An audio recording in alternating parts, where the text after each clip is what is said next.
It's 2 in the freaking morning here, and I have something so important that's world-changing view of things for all of humanity.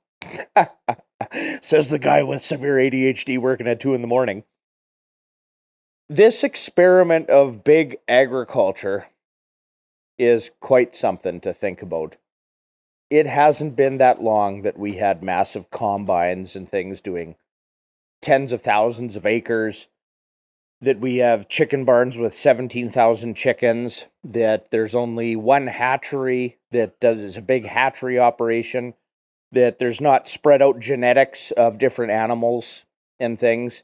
It's all factory farmed or getting that way. Everybody's using the same type of seed for growing a canola or something. And everybody's using a same type of wheat variety and usually the same seed as well, all these big farms. And everybody has the same exact lineage of chicken, the same type of chicken. They've been, you know, modified to grow big breasts, and they're kind of a crazy looking thing. And, homesteaders will go to a big hatchery. When you're thinking about getting into homesteading, you'll go to a hatchery to buy little chicks so you can have your own eggs. Well, that all sounds great, but that hatchery's been having the same genetics of the whole thing. Now, why am I talking about this? So bird flu and all that stuff that they're ramping up and scaring people, and maybe rightly so. I mean, this human experiment is quite something. Man, humans are stupid. But for, let's say, all of human history, even in Roman Empire, okay, even like empires bigger than we had today, except today we have extra technology and the internet for the last few decades or whatever. But in the Roman times, did they have massive hatcheries? Did they have massive farming with massive equipment? There are only 1% of people growing food and the rest of the people in the city like hanging around? It's like, no, there is a little farm over here and they had chickens and they hatched their own eggs or something, and a little farm over here that hatched maybe the same type of bird, but over the years you had different genetics of things. And somebody over here with a cow, but somebody over here has the same type of cow, but it's distant genetics. And, maybe somebody would travel a long distance to get a prize bull to bring into their herd or something. Small, resilient genetics all over the place. Now we have like one monocrop genetic thing. All the chickens are the same. Probably in every frickin' chicken barn in my entire province is from the same hatchery or small group of massive hatcheries that all have the exact same genetics. So let's see, if some unknown pathogen or something comes through on a canola crop or a hybridized wheat crop or a chicken barn or a feedlot cattle operation where all the genetics are the exact same, what do you humans think is going to happen? So now I just hatched my heritage organic chicks, and now we're waiting on the turkeys, and then tomorrow I'm doing ducks. Okay, now as a entrepreneur, I see a demand for eggs, especially because there's massive shortages, salmonella. So just in case, what I'm going to do is overcook some of my eggs or really slow cook sunny side up or whatever. Heat kills salmonella, so no big deal. Don't eat raw eggs, I guess, for you people that have to buy eggs. And it is tempting. I want to help and feed more people and, be more successful too. Geez, instead of just 100 chicks or something, I should get a bigger incubator or multiple incubators and do a brooding system and do a farm. That's, part of my brain wants to go that way. I'm an entrepreneur and a capitalist, right? And I could do tens of thousands of chicks and help a lot of people, right?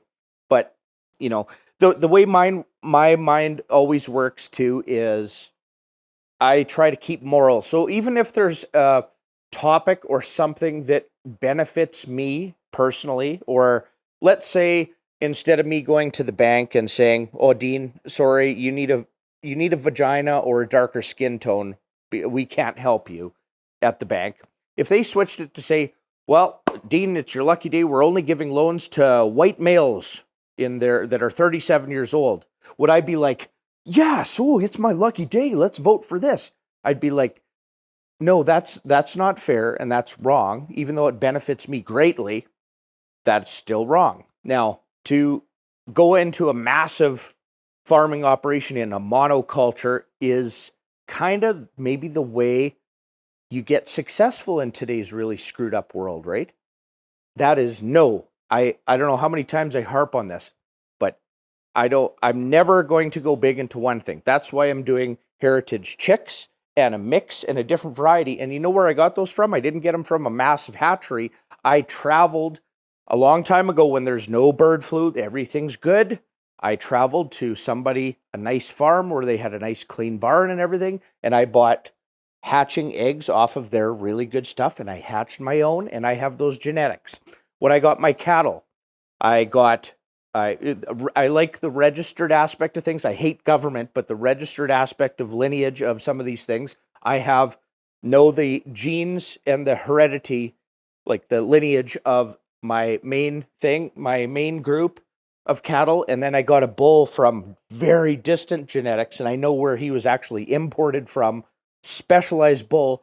So in the future, you're going to see a Dexter cow breed called Arcopia, because it's a very, very good lineage, right? And then I'm not going too big on cows.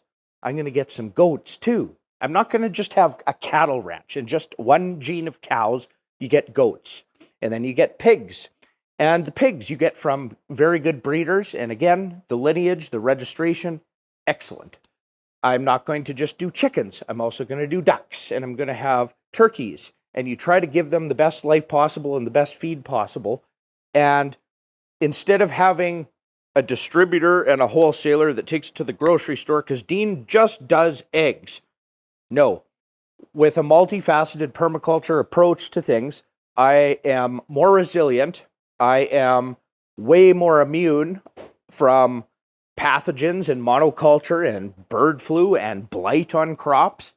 I am extremely resilient. Now, instead of just having one thing that I have to sell through a grocery store and just provide people beef of this variety only, and it's at the grocery store, or Copia beef through all the wholesalers in the whole food system. It's like, no, all I need is a few families, so I can be the farmer or something for just a few families, and that's enough to give me a very good quality of life. The price of groceries, you just need to provide food for a few households, and I make a killing, right? The amount the average person spends on food, and they get better food. Now, there's in the States, so there's Make America Great Again. What is it? Make America Healthy Again. Kennedy is talking about it.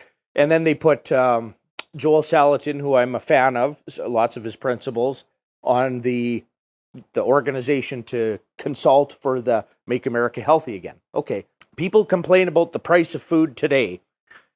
Okay, and what that food is it's cheap food, because a very few percentage of humans get big machines, and it's big agriculture, and they do sugar, corn, hybridized wheat, canola, beef, massive chicken barns, and with automation and robotics and technology and big machines and pesticide technology and herbicide technology and fertilizer technology, a few farmers do this. Now that's efficient, big time, but very fragile for the human race. And the food would not be the same quality as your own garden or a small farm and stuff like that, or heritage breed animals or specialty breed, whatever, or grass fed, right? It's not the same quality, but it's cheap. Now, people today are complaining about the price of food, and that's literally as cheap as you can get, unless you make the massive $1 million combine 3 times the size and then grow an extra hybridized super wheat and the technology that way. Maybe you could get it a little bit cheaper by, automation and bigger machines or something, but it's not necessarily good quality food. Now, if you want to make America healthy again, Joel Salatin and them talking about, well, we need to respect the small farms, the homesteaders, bring local food back to the community. And I'm like, that awesome. Like, excellent, right? What that requires is a lot more percentage of the population going back into farming. Organic stuff that not done on big scale costs more money than massive agriculture and hybridized crops or whatever it is, or specialty beef or chickens with breasts like this and can't even walk when it's harvest time, right? And if you go back to real food locally, it's going to be more expensive. It is. And you need a bigger portion of people to be farmers. Take it from 1% to 20. Well, that takes people away from their specialized. So we're gonna have less government workers. Hopefully, we could fire all the government workers and put them in the fields or something, so they actually produce value for once in their frickin' life, or something like that. Or all the social media experts and the TikTokers and the people on YouTube. I mean, I'm a hypocrite, I guess, a little bit, but I do a lot of other things. I actually do things. Put all those people in fields, give them homesteads, small farms. Government needs to get the F out of the way. So you can have chickens on your 1 acre. You can do this. And a more resilient system is what comes of that. And over time, the food is going to get a better price, but it's going to get really freaking expensive, because if you're not using big ag, right? The reason why the population spiked, okay, for instance, there's the population for all of human history. It's like a straight line, goes up ever so slightly, and then whoop, population J curve. I don't know, what is it, 8 billion people on the planet? Not many of them grow food. That's from tradition, or this agriculture technology that happened, and it's so bloody fragile. Just look at the bird flu happening. Now, all these small farms, so it's better you have different varieties of eggs, different genetics all over the place, right? So somebody, again, could get a disease on this 1 acre thing, but that's genetics, and you have distant genetics over the neighbor over here. So that neighbor's fine.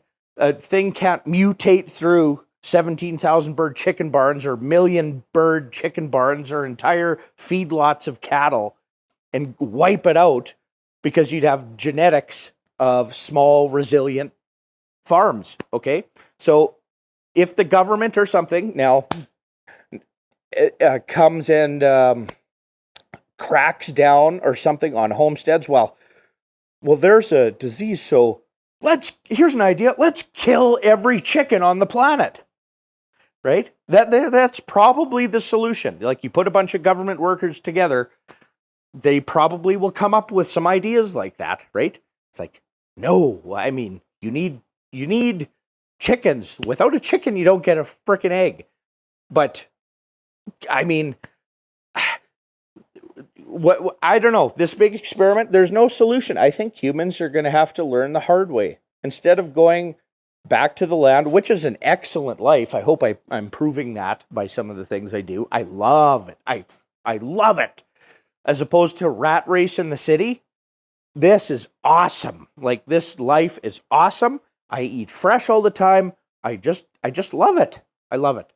But instead of people making the choice, is a government worker going to quit their cubicle job that they get paid a lot of money and they can go to a restaurant because they have all that money? Are they going to voluntarily give up that gravy cubicle job? They're only 10 years away from their pension, and they're going to go out and have to work. Probably not. So I think the human race is going to have to learn the hard way. So maybe every chicken is wiped out except for people with very good genetics and healthy animals in smaller numbers. Maybe all the crops one year get locusts or blight, and it goes through, and then all of a sudden, where's all the bread? There's no bread. We don't even have bread, which we shouldn't really be eating anyways. But that's what people eat. Now, here's something really funny that I thought about. Just imagine this. So, cows are bad. We need to get rid of the cows. And what we're going to do is we're going to spend taxpayer money and inflation and give it to massive factories so they can factory farm bugs for human consumption. So we'll have a massive bug facility for humans to eat. And I wonder, you put hundreds of billions of bugs of all the same genetics, likely, just like a big chicken barn, all in the same building. I wonder, there's probably diseases we haven't even came up with yet, because no human in all of human history in the past was stupid enough to raise bugs for human consumption in mass factories. Good job, everyone. It's for the environment, right? So, yeah, I hope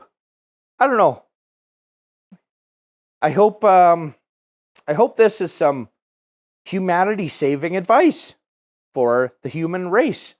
And if not, then it's fine. So, it's fine too. I'll do me, you do you. We'll see what the hell happens.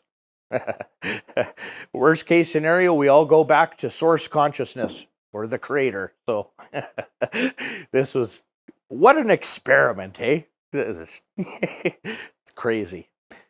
Thanks for watching. Catch you next time. I gotta go to bed. 2 a.m. I wish this ADHD would just leave me alone sometimes. Bye.